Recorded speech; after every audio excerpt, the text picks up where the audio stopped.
Guys, तो आज हम पढ़ने वाले हैं वैद्युत द्विध्रुव। ये हमारा बहुत ही मोस्ट इंपॉर्टेंट टॉपिक है। वैद्युत द्विध्रुव क्या होता है, आज हम इसको पढ़ने वाले हैं। ठीक है, तो पहले पॉइंट हम क्या पढ़ने वाले हैं, वैद्युत द्विध्रुव पढ़ेंगे। उसके बाद हम पढ़ेंगे द्विध्रुव अक्ष पढ़ेंगे। क्या द्विध्रुव अक्ष पढ़ेंगे। उसके बाद क्या है, द्विध्रुव अक्ष के अंतर्गत हमारे आते हैं अक्षीय रेखा और निरक्षीय रेखा। ठीक है, इन दोनों को पॉइंट पढ़ेंगे। और सबसे मोस्ट इंपॉर्टेंट पॉइंट क्या है, हमारा थर्ड पॉइंट है, मोस्ट इंपॉर्टेंट पॉइंट है वैद्युत द्विध्रुव आघूर्ण। इसको आज हम पढ़ने वाले हैं। तो आज हम इन तीनों चीज़ों के बारे में जो है फुल्ली डिस्कस करने वाले हैं। तो आइए आगे चलते हैं। तो गाइस आइए आगे चलते हैं, हमें पढ़ना है वैद्युत द्विध्रुव। तो हमारा पहला पॉइंट बहुत ही मोस्ट इंपॉर्टेंट पॉइंट है। तो आइए देखते हैं वैद्युत द्विध्रुव क्या है। तो वैद्युत द्विध्रुव देखते हैं क्या है कि देखिए, वैद्युत द्विध्रुव वह निकाय है जिसमें समान परिमाण के आवेश, ठीक है, समान परिमाण के आवेश व विपरीत प्रकृति के बिंदु आवेश एक दूसरे से अल्प दूरी पर स्थित होते हैं। यानी इसका कहने का क्या मतलब है कि हमारे जो आवेश होंगे उनका जो परिमाण होगा वो समान होगा। क्या परिमाण जो होगा वो समान होगा, और उनके जो आवेश होंगे उनकी जो प्रकृति होगी आवेशों की वो विपरीत होगी। जैसे यहाँ देखिए, यहाँ पर ये माइनस का आवेश है और यहाँ पर प्लस का आवेश है। इन दोनों को जो परिमाण है वो समान है, और इनकी जो प्रकृति है, यानी ये माइनस का है ये प्लस का है, यानी प्रकृति इनकी अलग अलग है। ठीक है, तो ऐसे आवेशों को क्या कहेंगे, दो अलग अलग आवेश है। ठीक है, विपरीत परिमाण यानी विपरीत आवेश, विपरीत प्रकृति के आवेश हैं, और क्या है, परिमाण जो है समान है। ठीक है, वैद्युत द्विध्रुव की आघूर्ण की जो डेफिनेशन है वैद्युत द्विध्रुव की, देखते हैं। वैद्युत द्विध्रुव वह निकाय है जिसमें समान परिमाण के आवेश व विपरीत प्रकृति के बिंदु आवेश एक दूसरे से अल्प दूरी पर स्थित होते हैं। ठीक है, तो ये हमने हमारी डेफिनेशन थी। ठीक है, तो वह क्या कहा जाएगा, वैद्युत द्विध्रुव कहा जाएगा। ठीक है, तो आइए देखते हैं और कुछ इंपॉर्टेंट चीज़ें हैं। तो डाइपोल क्या है, डाइपोल जो वैद्युत द्विध्रुव है, डाइपोल पर नेट आवेश शून्य होता है। ठीक है, इंपॉर्टेंट पॉइंट है। ऐसे पूछ लिया जाए कि किस वस्तु पर, यानी डाइपोल पर नेट आवेश शून्य होता है या कितना होता है, पूछ लिया जाए तो आपको क्या बताना है, डाइपोल पर नेट आवेश शून्य होता है। ठीक है, और डाइपोल वैद्युत क्षेत्र बनाता है। ठीक है, यही पूछ लिया जाता है, डाइपोल वैद्युत क्षेत्र बनाता है कि नहीं बनाता है, ऑप्शनल में क्वेश्चन आ जाते हैं। तो वैद्युत क्षेत्र जो है डाइपोल बनाता है। ठीक है, अगर डाइपोल का उदाहरण देखते हैं तो उदाहरण आ जाता है NaCl। ठीक है, उदाहरण में क्या आता है, NaCl आता है। तो वैद्युत द्विध्रुव आपने देख लिया। अब नेक्स्ट टॉपिक पे और चलते हैं। तो हमारा क्या है, द्विध्रुव अक्ष क्या है। ठीक है, सेकंड टॉपिक हमारा द्विध्रुव अक्ष है। द्विध्रुव अक्ष क्या होता है, दोनों आवेशों को मिलाने वाली रेखा को द्विध्रुव अक्ष कहते हैं। यानी आपने देखा तो कि हमारे जो द्विध्रुव अक्ष में ये जो दो आवेश हैं इन दोनों को मिलाने वाली ये जो रेखा है इसको द्विध्रुव अक्ष कहते हैं। क्या, दोनों आवेशों को मिलाने वाली रेखा को द्विध्रुव अक्ष कहते हैं। ठीक है, द्विध्रुव अक्ष कहते हैं। और देखते हैं ये है, ठीक है, ये हमारा डायग्राम है। ये माइनस का आवेश, ये प्लस का आवेश, इन दोनों को जो मिलाने वाली रेखा है इसे द्विध्रुव अक्ष कहते हैं। और इसके जो दो पॉइंट हमने बताए थे, एक निरक्षीय रेखा और एक अक्षीय रेखा। ठीक है, तो निरक्षीय रेखा क्या है कि इन दोनों के मध्य जो इनका सेंटर होता है, इसके सेंटर से लंबवत खींची गई रेखा को निरक्षीय रेखा कहते हैं। यानी हमारे द्विध्रुव अक्ष के लंबवत, द्विध्रुव अक्ष के केंद्र के लंबवत खींची गई रेखा को निरक्षीय रेखा कहते हैं। ठीक है, और अक्षीय रेखा क्या है, द्विध्रुव अक्ष के समांतर। ठीक है, द्विध्रुव अक्ष के ये जो अक्ष है इसके समांतर खींचेंगे या फिर अनुदिश, समांतर या अनुदिश खींची गई रेखा को अक्षीय रेखा कहते हैं या अनुदैर्ध्य रेखा कहते हैं। ठीक है, तो आगे इसकी डेफिनेशन अच्छे से देखते हैं। ठीक है, अक्षीय रेखा क्या है कि द्विध्रुव के अक्ष के अनुदिश खींची गई रेखा को अक्षीय रेखा कहते हैं, और निरक्षीय रेखा क्या है, द्विध्रुव के केंद्र के लंबवत खींची गई रेखा को निरक्षीय रेखा कहते हैं। ठीक है, ये दोनों पॉइंट क्लियर हो गया। थर्ड पॉइंट हमारा क्या है, बहुत ही मोस्ट इंपॉर्टेंट है, वैद्युत द्विध्रुव आघूर्ण। क्या है, बहुत ही मोस्ट इंपॉर्टेंट टॉपिक है वैद्युत द्विध्रुव आघूर्ण। ये क्या है पहले देखते हैं।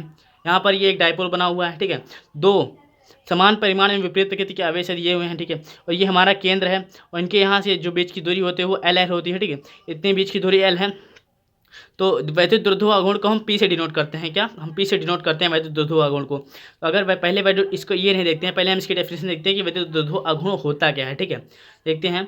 किसी एक आवेश का परिमाण, ठीक है, किसी एक आवेश का परिमाण तथा दोनों आवेशों के बीच की दूरी का जो गुणनफल होता है वह वैद्युत द्विध्रुव आघूर्ण कहलाता है। ठीक है, कैसे, जैसे ये दो विपरीत प्रकृति के आवेश हैं। ठीक है, इन जब आवेश विपरीत प्रकृति के हैं उनका जो परिमाण होता है वो तो समान होता है, तो हम उसमें से क्या एक परिमाण जो है एक परिमाण लेंगे। ठीक है, तो किसी डेफिनेशन में आपने पढ़ा कि किसी एक आवेश का परिमाण, ठीक है, दोनों आवेशों का तो इसमें परिमाण जो है एक समान है, तो हम परिमाण क्या लेते हैं, एक ले लेते हैं। तो दोनों आवेशों का एक परिमाण तथा दोनों आवेशों के बीच की दूरी, ठीक है, उनके आवेशों के बीच की दूरी तो अलग अलग है, दोनों आवेशों के बीच की दूरी का जो उनका गुणनफल होता है वैद्युत द्विध्रुव आघूर्ण कहलाता है। ठीक है, तो इनका जो परिमाण समान था, ठीक है, क्यों आवेश हमने ये ले लिया, इनके जो बीच की दूरी है ये क्यों हो गए, L हो गए। ठीक है, इनका जो गुणनफल होता है वैद्युत द्विध्रुव आघूर्ण कहलाता है, यानी P कहलाता है। ठीक है, तो P इक्वल टू हमारा फॉर्मूला क्या बन जाता है, 2QL। ठीक है, P इक्वल टू हमारा फॉर्मूला क्या बन जाता है, 2QL बन जाता है। इसको हम अच्छे से लिखने के लिए क्या कहते हैं, P equal to Q into 2L। ठीक है, अगर आपको न्यूमेरिकल दिया हो, न्यूमेरिकल में आप इसको यूज़ कर सकते हैं। अगर आप इसको यूज़ करेंगे तो आपका जो न्यूमेरिकल होगा वो लगभग गलत हो जाएगा, क्योंकि आप समझ नहीं पाएंगे। अगर उसमें आपको एल लंबाई दे दिया है कि उसके बीच की दूरी कितनी है, तो आप यहाँ पर एल के जगह पर रख देंगे और यहाँ पर जो 2 है इसे मल्टीप्लाई कर देंगे, तो आपका जो न्यूमेरिकल होगा गलत हो जाएगा। तो आपने ये देख ली है वैद्युत ध्रुवाघूर्ण की परिभाषा देख ली। तो कुछ इंपॉर्टेंट चीज़ जैसे यहाँ पर वैद्युत ध्रुवाघूर्ण की राशि क्या है, कौन सी राशि है देखते हैं। वैद्युत ध्रुवाघूर्ण कौन सी रहती है और इसकी राशि कौन सी सदिश राशि है। वैद्युत ध्रुवाघूर्ण एक सदिश राशि है, मोस्ट इंपॉर्टेंट चीज़ है। अगर आपको यह याद रहती है तो आप बहुत ही अच्छे किस्म की जो है स्टूडेंट बन जाते हैं, ठीक है। तो राशि कौन सी है, सदिश राशि है, बहुत ही मोस्ट इंपॉर्टेंट, ये याद रखना तो एकदम कंपलसरी है, ठीक है। और इसकी दिशा क्या होती है, दिशा क्या होती है, ऋणावेश से धनावेश की। आपसे पूछ लिया जाए कि वैद्युत जो आघूर्ण होता है वैद्युत ध्रुव आघूर्ण में, उसमें उसकी दिशा कहाँ होती है, दिशा क्या होती है, तो आपको क्या बताना है, ऋणावेश से धनावेश की और इसकी दिशा होती है, ठीक है। और इसका मात्रक क्या होता है, मात्रक देखिए गुलाम मीटर। इसका मात्रक गुलाम मीटर कैसे निकला, जैसे हमने आपको यहाँ पर ये सूत्र बताया, P equal to Q into 12 होता है। यहाँ पर क्यों क्या है, इसका जो मात्रक होता है गुलाम होता है, और एल क्या है, लंबाई है, मीटर होता है, ठीक है। तो गुलाम मीटर हो जाता है, ठीक है। इसका जो मात्रक हो जाता है वो गुलाम मीटर हो जाता है, ठीक है। और अगर इसका एक और मात्रक देखें तो इसका एक और मात्रक होता है 1 डिबाई होता है, ठीक है। इसका एक और मात्रक होता है 1 डिबाई का जो 1 डिबाई में अगर पूछ लिया जाए कितने गुलाम होते हैं, तो आपको क्या बताना है, 1 डिबाई में 3.3 × 10⁻30 गुलाम मीटर होते हैं, ठीक है। तो एक होता है वैद्युत ध्रुव आघूर्ण का मात्रक होता है गुलाम मीटर, और एक होता है 1 डिबाई। 1 डिबाई में कुल कितने गुलाम होते हैं, 3.3 × 10⁻30 गुलाम मीटर, ठीक है। तो ये आपको बहुत ज़्यादा इंपॉर्टेंट है, ये आपको याद रखना है। उसकी जो विमा देखते हैं, इसकी विमा होती है AT, ये गुलाम की विमा होती है और ये मीटर की विमा, तो क्या बन जाता है ATL, ठीक है। इसका क्या बन जाता है ATL, इसको आप LAT लात भी बोल सकते हैं, ठीक है। तो ये हमारा था कि वैद्युत ध्रुव आघूर्ण आपने पढ़ा। तो इसके ऊपर एक हम बहुत इंपॉर्टेंट न्यूमेरिकल बताने वाले हैं इस सूत्र के ऊपर। अभी मैंने आपको बताया कि आप लगभग ये वाला सूत्र गलत कर सकते हैं, इसलिए हमें ये सूत्र ऐसे बनाया, ठीक है। तो आगे चलते हैं, एक न्यूमेरिकल है, इसको सॉल्व करते हैं।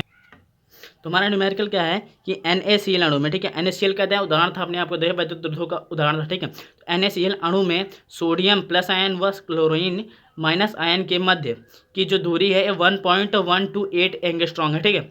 1.128 एंगस्ट्रॉन्ग है।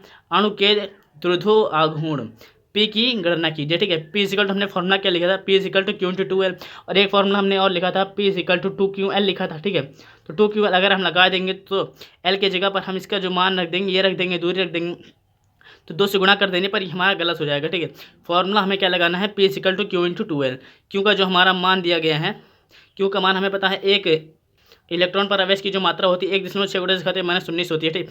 एक इलेक्ट्रॉन पर आवेश की मात्रा होती है हमारी इतनी, ठीक है। तो ये आपको याद रखना है, एक इलेक्ट्रॉन पर आवेश की जो मात्रा होती है 1.6 × 10⁻19 होती है, ठीक है। और जो एल का मान दिया है यहाँ पर देखिए, अगर हमको एल का मान दे दिया है, यानी मध्य के बीच की दूरी दे दिया है, तो इसका हमें क्या लेना, 2L बराबर हमें क्या दे दिया है, 2L इजिकल टू हमें पूरा दे दिया है, ठीक है। 2L का जो वैल्यू है ये दे दिया है, ठीक है। आपको एल की वैल्यू नहीं दी है, ये 2L की वैल्यू दिया है, ठीक है। तो हमें ऐसे लगाना है, तो इसका जब मल्टीप्लाई कर देते हैं तो हमारा ये आंसर रहता है, ठीक है। सो गाइस, अगर आपको वीडियो अच्छी लगी हो तो लाइक शेयर कमेंट जरूर कीजिएगा। धन्यवाद।